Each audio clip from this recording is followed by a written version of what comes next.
Olá, sejam bem-vindos ao Futuro em Pauta. No programa de hoje, nós vamos falar que nem toda dificuldade é falta de interesse e nem todo silêncio é preocupante. É isso mesmo, às vezes o que falta é um olhar para entender quais são as dificuldades e como que a gente pode ajudar. E hoje a gente traz esse olhar de uma especialista, que é a Jussiana Vitali. Ela, vou ler aqui porque ela é muita coisa, tá, gente? Ela é psicopedagoga, ela é neuropsicopedagoga, ela é autora de diversos livros. Jussiana, muito obrigada pela sua presença, por estar aqui conosco. Seja bem-vinda. Obrigada, eu agradeço também a oportunidade, agradeço ao convite. É sempre bom a gente estar aqui ou em outros lugares também para levar um pouco do que a gente sabe. Até para ajudar as famílias, as pessoas que passam muitas vezes por desafios nessa área do aprendizado, principalmente o escolar, a fase escolar aí de uma criança e de um adolescente. Perfeito, então já vamos começar entendendo o que te motivou a partir para essa área. Eu estou na área da educação, educação hoje, educação / saúde, que é a área da psicopedagogia, neuropsico.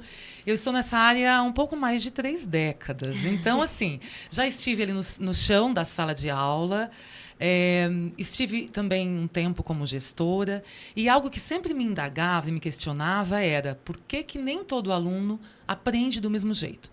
Por que a gente, enquanto professor, ou depois também enquanto gestora, que a gente acompanhava e coordenava ali escolas, por que o professor planeja aquela aula sobre aquele determinado assunto, mas nem todo mundo aprende do mesmo jeito? E aí eu fui encontrando algumas respostas na psicopedagogia de que o cérebro, a aprendizagem acontece no cérebro. Se a aprendizagem acontece no cérebro, cada cérebro é único. Então a aprendizagem também ela vai acontecer de maneiras diferentes para cada indivíduo. Então a psicopedagogia me ajudou a clarear essa situação. Perfeito. E como trabalhar isso em sala de aula, Jussi? Porque a gente está falando de pessoas diversas, né? De vários tipos de níveis de aprendizado. Como que faz para ter esse entendimento dentro da sala de aula, chegar até essas diferenças e que o professor consiga trabalhar isso? A gente sabe que quem tiver essa resposta, tá? Total, assim como uma receitinha de bolo, vai ganhar um prêmio. Seria ótimo, né? Um prêmio Nobel. Mas o que a gente sempre pensa? Infelizmente, no Brasil, e até pelo Brasil ser tão grande, a inclusão no Brasil, ela caminha ali a passos lentos. A gente sabe que é muito mais fácil coordenar e comandar um país pequeno, como um país da Europa, onde temos vários países que são ali referência em educação, do que um país enorme como a gente sabe que tem lugares aí nos confins do mundo que há escolas sem energia elétrica. Sim. Então, assim, como trabalhar a inclusão? Como encarar cada aluno como um ser que está ali para aprender e que tem cérebros que funcionam diferente e fazer com que ele se desenvolva numa sala, muitas vezes, com 40 alunos, sem, às vezes, os recursos ainda necessários. Então, eu vejo assim, desde que eu fiz magistério, mais de 30 anos atrás, eu vejo que isso ainda é um grande desafio e que a gente vai sempre que procurando achar melhores caminhos. Tanto a gente, hoje eu não estou mais em sala de aula, trabalho e oriento indiretamente as escolas, mas isso eu vejo que ainda é uma indagação, ainda é um desafio. É um desafio ainda para todos nós, na educação brasileira. Como fazer com que a educação chegue para todos, a aprendizagem chegue para todos. Como fazer com que todos os alunos aprendam?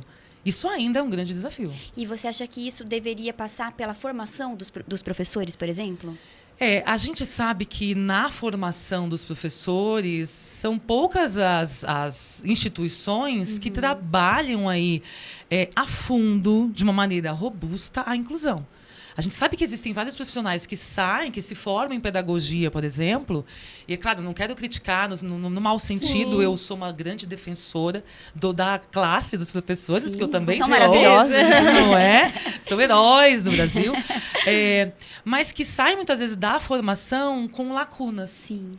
Porque uma coisa é você estudar uma teoria na sala de aula enquanto formando, de uma graduação. E outra coisa é entrar na sala de aula e encarar, por exemplo, uma turma de alfabetização, onde eu tenho 30 crianças, e hoje a gente sabe que dessas 30 crianças tem, às vezes, metade delas tem alguma dificuldade, alguma particularidade maior, que pode ser uma questão sensorial, auditiva, fonoaudiológica, algum tipo de transtorno. E aí, o que esse professor faz? Então, realmente, é um desafio ainda no nosso país.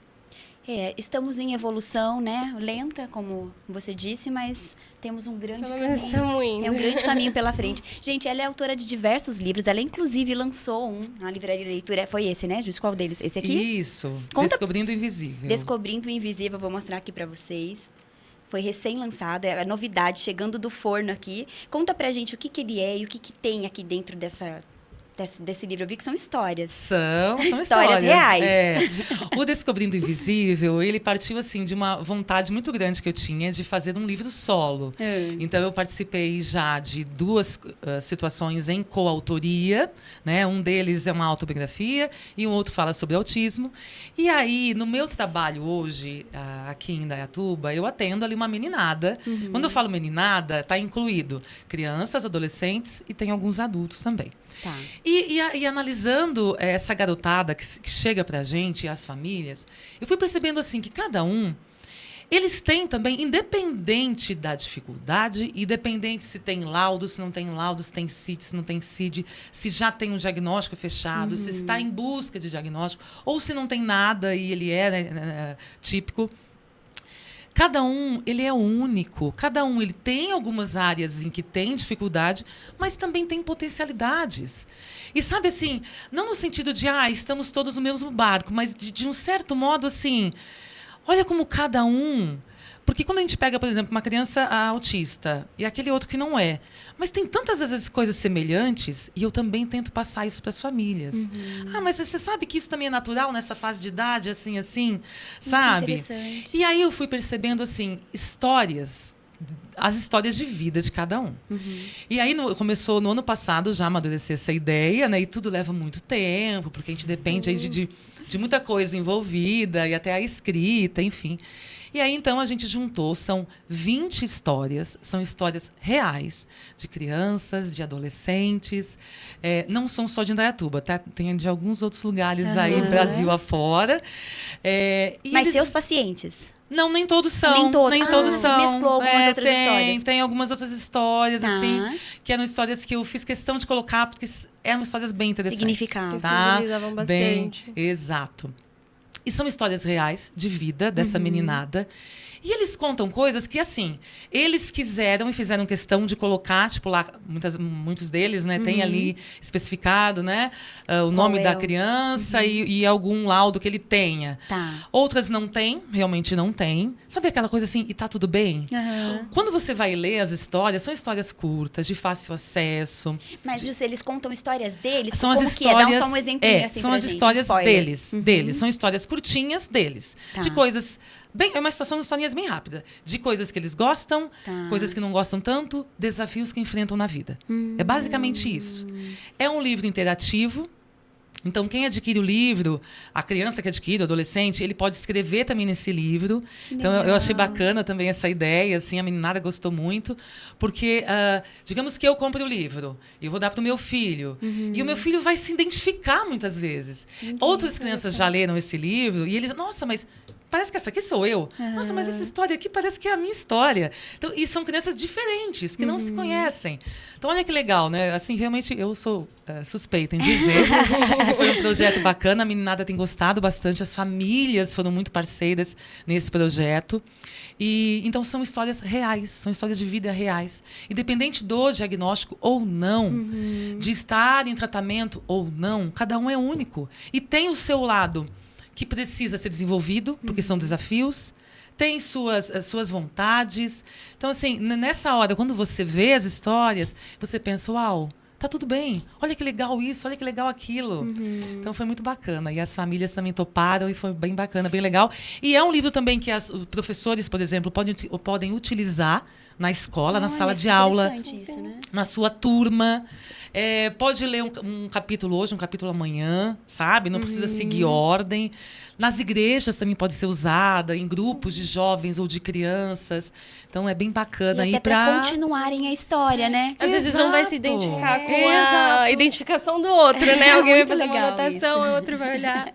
Isso mesmo. É muito bacana.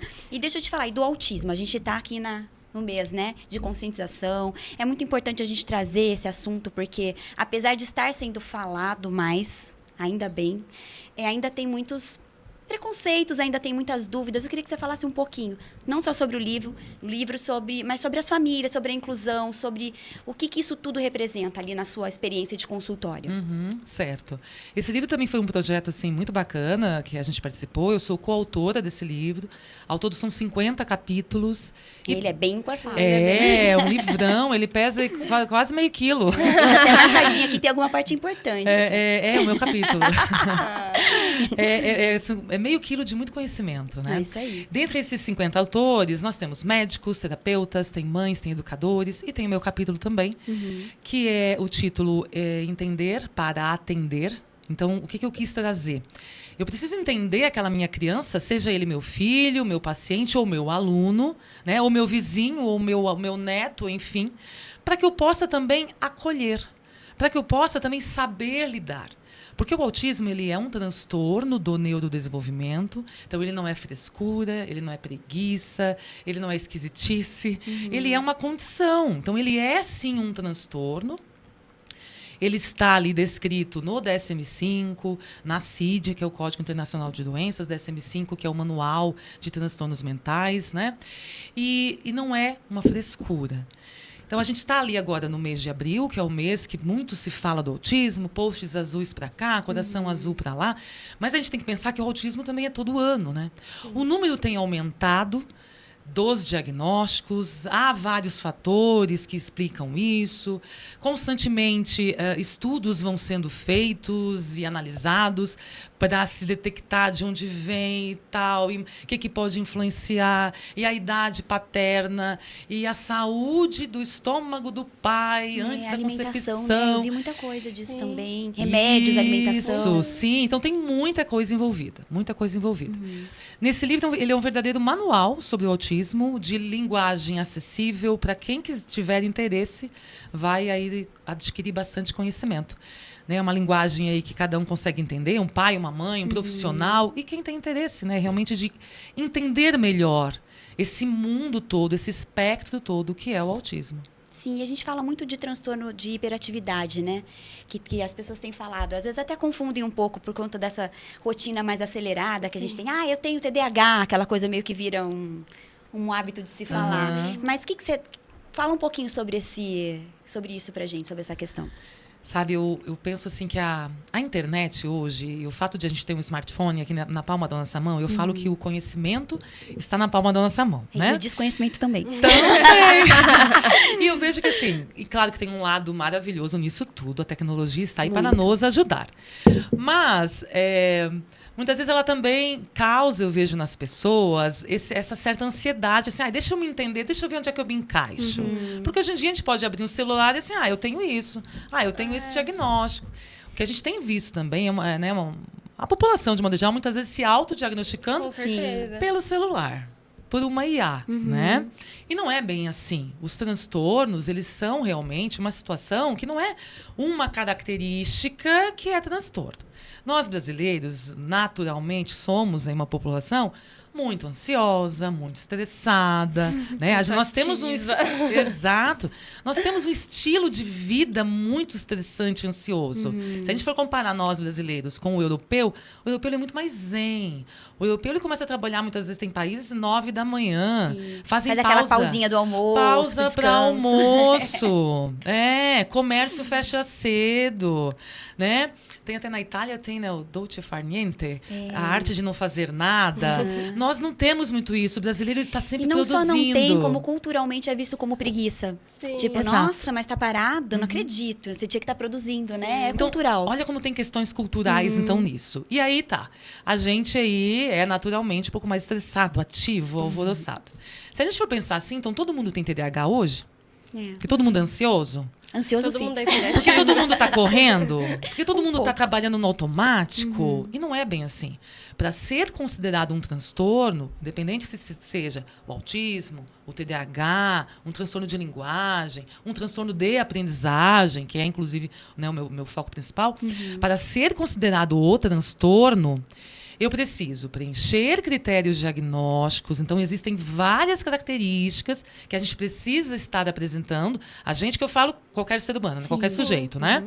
Então, eu preciso preencher esses critérios diagnósticos que são lá do DSM-5, que é o manual que os terapeutas e médicos usam. E não o que eu faço pela internet. Não, não é. Não é mesmo. Não pode fazer um quiz no BuzzFeed. Não pode. Então, é necessário que se preencha critério diagnóstico, é necessário que esses sintomas e essas características estejam presentes na vida desse indivíduo há, no mínimo, 6 meses, e que isso esteja causando prejuízo real na vida dessa pessoa. Ponto. Simples assim. Ou nem tão simples assim, né? Então, quando a gente pega um celular, mas eu, por exemplo, eu tenho uma sensibilidade com claridade, com o sol forte da manhã. Eu tenho sensibilidade, muitas vezes, com cheiros ou com barulhos. Eu sou autista por causa disso? Não. Não é por sintoma isolado, ele não fecha diagnóstico. 1 ou 2, sabe? Porque eu tenho sensibilidade com a roupa apertada, com calça jeans, por exemplo. E o tic-tac do relógio me incomoda. Eu sou autista. Não. Eu vivo trabalhando muito acelerada. O celular deixou também a gente muito ansioso. Sim. Nós, adultos, e a meninada também. Então, a meninada, a criançada, adolescente. A mulher saiu para o mercado do trabalho, a meninada ficou na escola o dia inteiro ou fica aos cuidados de um celular. A babá, hoje em dia, virou um celular. Se a gente for analisar, olha quanta coisa. Hein? Temos papo aí para um podcast da tarde muito. toda. Sim, com certeza. A meninada hoje está muito mais no celular. Isso não tem como a gente negar. O celular, ele causa, sim, uma dependência. Ele causa mais estresse, ele causa mais ansiedade. E até uma mudança, eu acho que na forma como a gente processa, né, Jússi? Porque eu fico pensando assim, às vezes você está tão acostumada a ver ali aquela coisa rodar, coisa rápida, o estímulo o tempo inteiro. Muito E a estímulo. gente acaba meio que condicionando o nosso cérebro dessa forma. Com a Por isso- rapidez, né? A gente quer tudo de imediato. Às vezes você vai tudo parar pra agora. esperar, por exemplo, você tá ali num consultório, só você olhar do lado, tá todo mundo mexendo, fazendo. Sim. Antes a gente sentava, tinha que esperar. Você Ficava era esperando. obrigado, você puxava o assunto com o coleguinha ali do lado, não é verdade? Sim. De alguma maneira a gente se condicionou a isso também. Quando a gente vai num restaurante, vocês já foram e observaram? Já, é um como pouco tá assustador. todo mundo no celular. Já vi famílias sentadas, A cada criança um no comendo celular. no celular, né? Sempre. Criança, ontem eu vi mesmo, ontem tipo, a mãe tava no celular, o filho tava no celular e o pai. E assim, isso não é uma... ela vem ela com esse papo e tal, que já é tão falado, mas isso é muito real. Muito. Isso é muito real. Então, as famílias muitas vezes chegam até a gente, é porque meu filho, a escola sinalizou que ele é muito estressado, ansioso, dorme na sala de aula, não se concentra, mas aí a gente vai investigar e ele vai dormir meia-noite, 11 da noite. Porque tá com estímulo. Celular livremente, alimentação, excesso de doces, de biscoitos e Ultraprocessados. coisas e tal, porque é mais prático para a gente, pai e mãe. Mas tudo isso, então, olha como tem assim, não existe um ponto que a culpa é disso. São várias situações que vieram mudando ao longo aí dos últimos 20 anos, se modernizando, Sim. sabe? E que tem causado, sim, prejuízos e as famílias, eu sempre oriento as famílias, né? A gente precisa rever um pouco aí como que está a alimentação do nosso filho, a rotina, esse excesso de telas, como que está a noite, se dorme, onde dorme, como que dorme, que hora que faz isso. Meninada tem que estar dormindo 8h30 da noite. Isso não é uma opinião minha, são estudos que mostram isso. A neurociência mostra isso, sabe? Mas é muito difícil das famílias se reorganizarem. Então, é uma grande luta. Começa sabe? por uma autoeducação, né? Exato. Eu acho assim, a criança ela precisa da presença dos pais. E para que essa presença exista, você tem que se condicionar também para isso, né? Você tem que entender que a sua postura, que o seu papel de pai é esse. Eu tô falando de pais porque a criança ela não se autorregula, né? Sim. Exato. E eu acredito que essa seja também a primeira geração de crianças que a gente está vendo o reflexo da tecnologia desde o começo, né? É a cobaia, Assim, né, Gabi? São as E a cobaias. gente consegue ver os prejuízos e consegue, acho que, regular isso, né? E eu acho que é importante prestar atenção nisso para melhorar a qualidade de vida daquela criança. Tem estudos saindo que provam que essas últimas gerações eles têm um QI mais baixo do que a dos pais. sei se vocês já ouviram falar Sim. nisso. Por quê? Porque geralmente, assim, a minha geração, eu sou 40 a mais, né? Então, assim, a gente sempre... A nossa. Gabi é novinha, mas a nossa, a gente é um pouquinho mais madura. A gente meio que... O QI, ele ia evoluindo, né? Até porque a gente pensar no meu pai, aquele senhor lá da roça, o meu avô, no meu nono, meu avô, né? Não tinham estudo, não tinham acesso a quase que nada. Sim. Tinham acesso à comida que eles plantavam, né? Então, olha a diferença.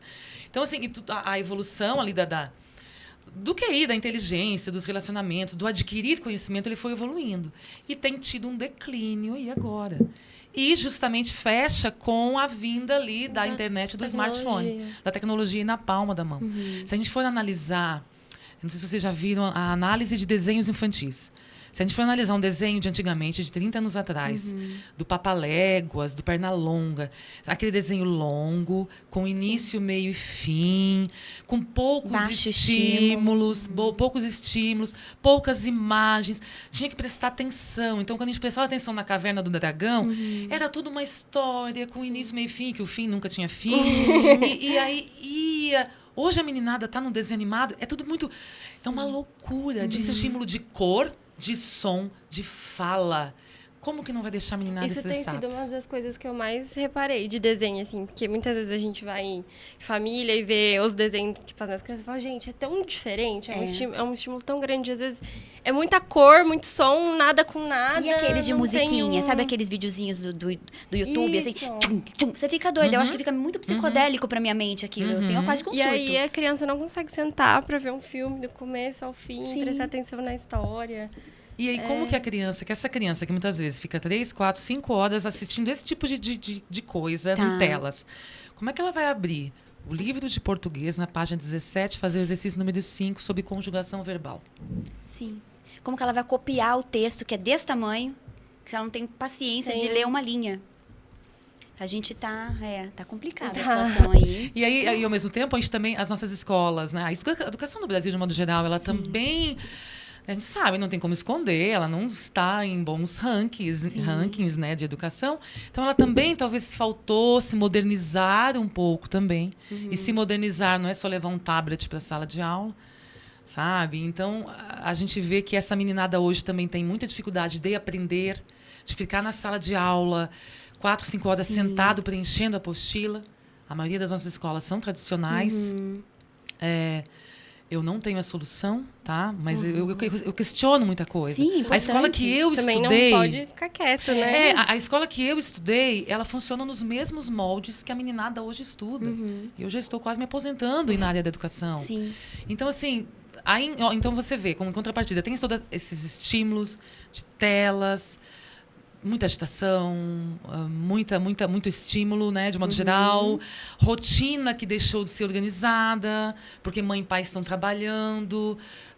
A criança fica um pouco solta demais, ou quando é muito ocupada, tipo, ter aquela rotina que ela não tem o tempo do descanso. Eu saio do inglês pro balé, pro futebol, Virou um mini adulto. Eu não sou criança. Virou um mini adulto com a agenda cheia. Isso, eu tenho...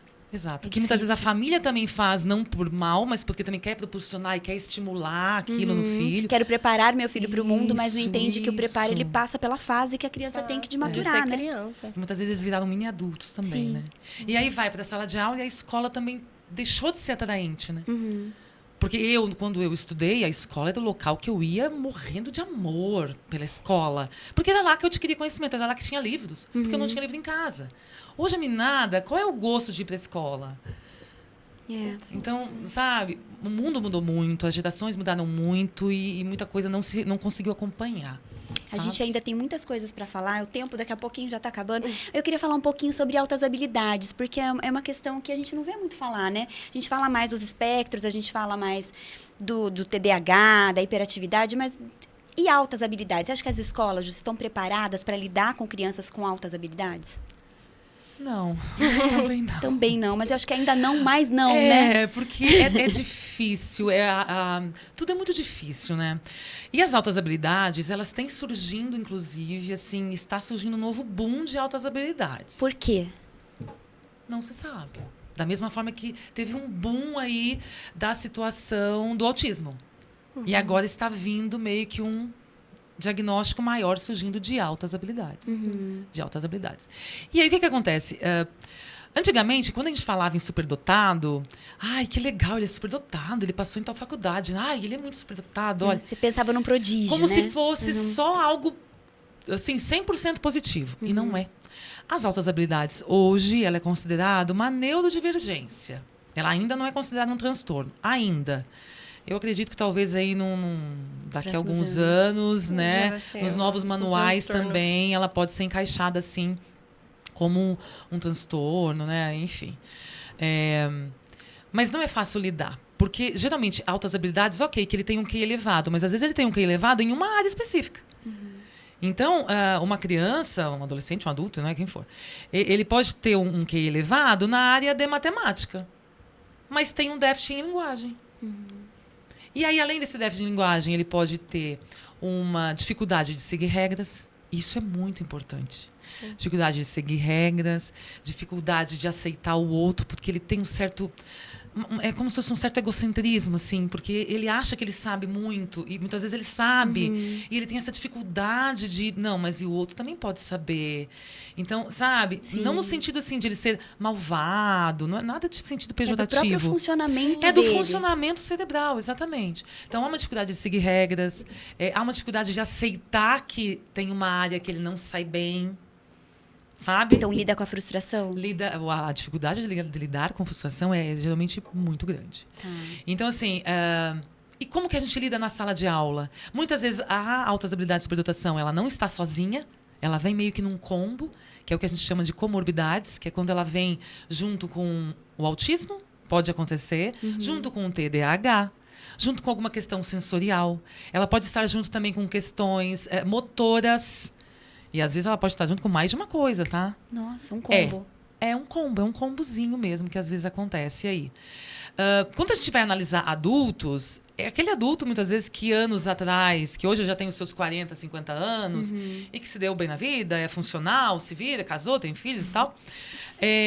Ele meio que muitas vezes aprendeu ali na marra, né? Porque 30, 40... Exato. 40 anos atrás não se levava o filho na psicopedagoga. Não. Né? Nem sabia o que era isso. Era tinha, doido, deixa nem ele. Tinha. E hoje eu vejo que as famílias, claro, que vão buscando muito mais. As famílias também estão muito mais abertas a procurar ajuda, isso é positivo. A pandemia também trouxe isso, porque os pais ficaram ali 1 ano e meio com o filho dentro de casa. Então, opa, mas espera aí, todo mundo lá, todos os colegas da aula online conseguiram copiar, o meu filho não. Então, opa, temos que ver, temos que investigar. Ainda vemos muito preconceito, muita dificuldade das famílias aceitarem, porque não é fácil. Sim. Pensa que a gente está pensando naquele filho que foi planejado, amado, é o nosso alecrim dourado, e aí a escola está dizendo que tem algo. É difícil para a família aceitar. A gente, no nosso papel de terapeuta, também procura orientar as famílias, mostrar os caminhos e mostrar também as soluções, né? Que caminhos procurar também para ajudar aquela criança ou adolescente a se desenvolver, a se encaixar no mundo, enquanto o mundo não se encaixa, né, para eles. Para que todos tenham uma vida também melhor, e melhor qualidade de vida. Esse é o nosso objetivo. Mas as altas habilidades, elas estão aí. E tem surgido, sim. Assim como tem vindo também estudos que vão surgindo nos Estados Unidos, que é também... Há órgãos lá que são referência para a gente, né? Então, a gente aqui no Brasil vai... Quando chegam os novos estudos, a gente vai traduzindo e vai interpretando, e enfim. Mas tem, sim, novos diagnósticos aí surgindo bastante dessa questão. A gente deduz o quê? E pelos estudos a gente vê que existe a questão da hereditariedade. Tá. Então, muitas vezes, o meu pai, por exemplo, ele era muito sabido em tal área, mas não tem diagnóstico nenhum. Muitas vezes eu, né, um exemplo, também me sobressaí em tal área. Mas também nunca tive terapeuta, nunca tive avaliação nenhuma. Hoje, o meu filho, quando surge algo, eu levo ele no terapeuta, eu levo ele no neuropsicólogo para fazer a avaliação neuropsicológica, ou na psicopedagoga para verificar. Aí descobre-se que tem altas habilidades. Mas, na verdade, talvez eu teria... Na verdade, você diagnostica pelo teu filho. Exato. Isso também é muito comum. Quando a meninada hoje recebe um diagnóstico e os pais, as mães falam, nossa, mas ele é igual eu. Mas eu era assim na infância. Passei a vida inteira sem saber disso. Uma coisa pra te contar. Assim, claro, que geralmente são situações sutis, sim. É um nível 1 de suporte, até porque níveis mais comprometidos... Não tem como você não saber. A gente sabia, né? Sempre existiu também. Mas aí a família, muitas vezes o pai ou a mãe, vai muitas vezes em busca de um diagnóstico. Por isso que a gente tem falado hoje tanto do diagnóstico tardio. Porque os pais estão indo à procura. Porque quando eles procuram para o filho, e um dos quesitos, uma das situações dos transtornos e tal, tem a ver com hereditariedade, e aí os pais acabam se descobrindo também. Porque vê no filho aquele espelho, né? Ele é meu espelho, então se ele tem, eu também tenho algo aí, vamos investigar. E é o diagnóstico tardio que tanto tem se falado hoje. Gente, isso é tão maravilhoso, porque eu penso assim, a informação, né? Isso que a gente está fazendo aqui agora com a Jussi, trazendo essas informações, o conhecimento dela, através dos livros, através da fala e da orientação para as famílias, é tão importante, porque às vezes você passa a vida inteira sem você saber que estava tudo bem, que isso só é uma maneira como você funciona e como você vê o mundo. Como você vê o mundo e cada um tem a sua. Então, assim, comunicação, informação é a chave para tudo. Jussi, eu quero te agradecer. A gente podia ficar aqui muitas horas, né, Gabi? Porque a gente tem ainda uma pauta que a gente nem começou aqui, ó. Vai ter que voltar para poder falar sobre as outras coisas aqui com a gente. Mas muito obrigada pela tua presença. A gente adorou, né, Gabi? Com certeza. Muito obrigada por trazer um pouquinho mais desse mundo aqui pra gente. E aqui no nosso descritivo do YouTube vai estar o contato dela. Se vocês quiserem entrar, conhecer os livros também, comprar os livros ou perguntar qualquer coisa para ela, está aqui no descritivo. Muito obrigada pela tua presença. Obrigada também, eu agradeço pela oportunidade. Como eu falei, eu poderia ficar a tarde toda aqui, né? E a gente queria. Agradeço imensamente, tá? Muito obrigada, gente. E mais uma vez, obrigada pela companhia. Até a próxima.